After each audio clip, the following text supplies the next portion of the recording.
महोदय हाल की राष्ट्रीय विकास परिषद की बैठक में प्रधानमंत्री ने आर्थिक सुधार नीति के क्रियान्वयन के संकल्प को दोहराते हुए राज्य सरकारों से स्वतः संसाधन जुटाने का आह्वान किया है, जिससे आगामी पंचवर्षीय योजना की अवधि में आर्थिक विकास के लक्ष्य को प्राप्त किया जा सके।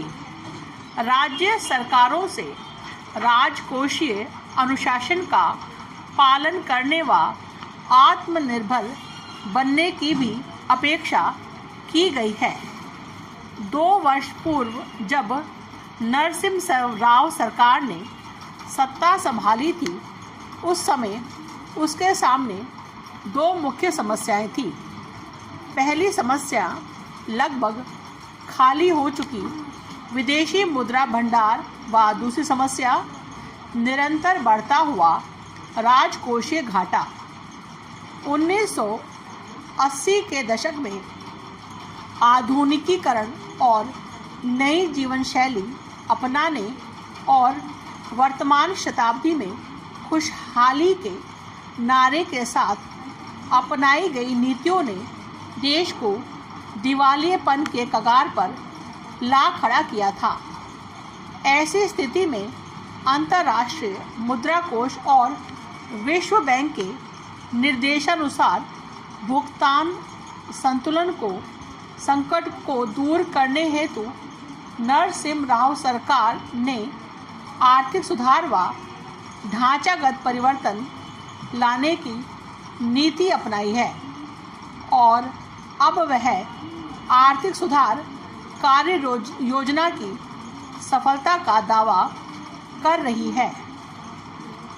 प्रश्न उठता है कि क्या नई आर्थिक सुधार कार्य योजना भारतीय अर्थव्यवस्था की दीर्घकालीन आवश्यकताओं और आर्थिक विकास के उद्देश्यों की पूर्ति में सहायक हुई है?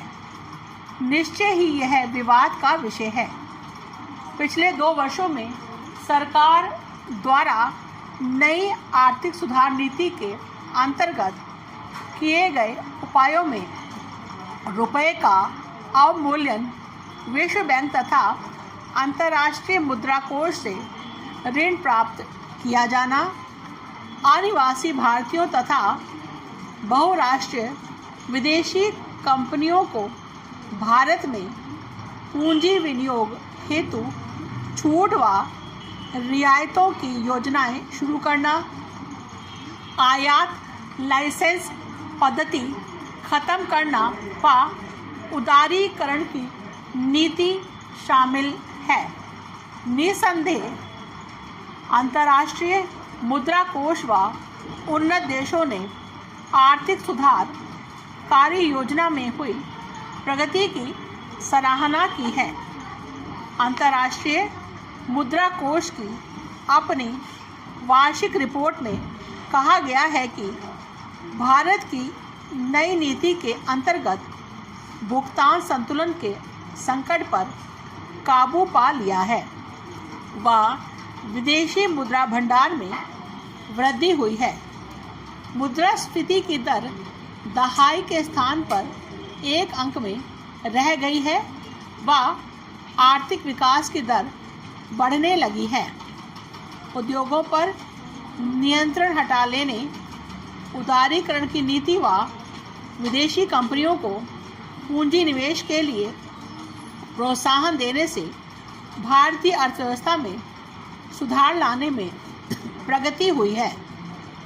निजी क्षेत्र के उद्योगपति भी सार्वजनिक क्षेत्र के मुकाबले निजीकरण को महत्व देने के कारण इस आर्थिक सुधार कार्य योजना की प्रगति को स्वीकारते हैं। आर्थिक सुधार कार्य योजना की सफलता का मूल्यांकन दीर्घकालिक राष्ट्रीय उद्देश्यों की पूर्ति के संदर्भ में ही किया जा सकता है। इन लक्ष्यों ने भारतीय राष्ट्रीय कांग्रेस के 1931 के कराची अधिवेशन में स्वीकृत प्रस्ताव में शामिल है, जिसमें कहा गया है कि जनसाधारण के शोषण को खत्म करने के लिए राजनीतिक स्वतंत्रता के साथ आर्थिक स्वतंत्रता भी आवश्यक है।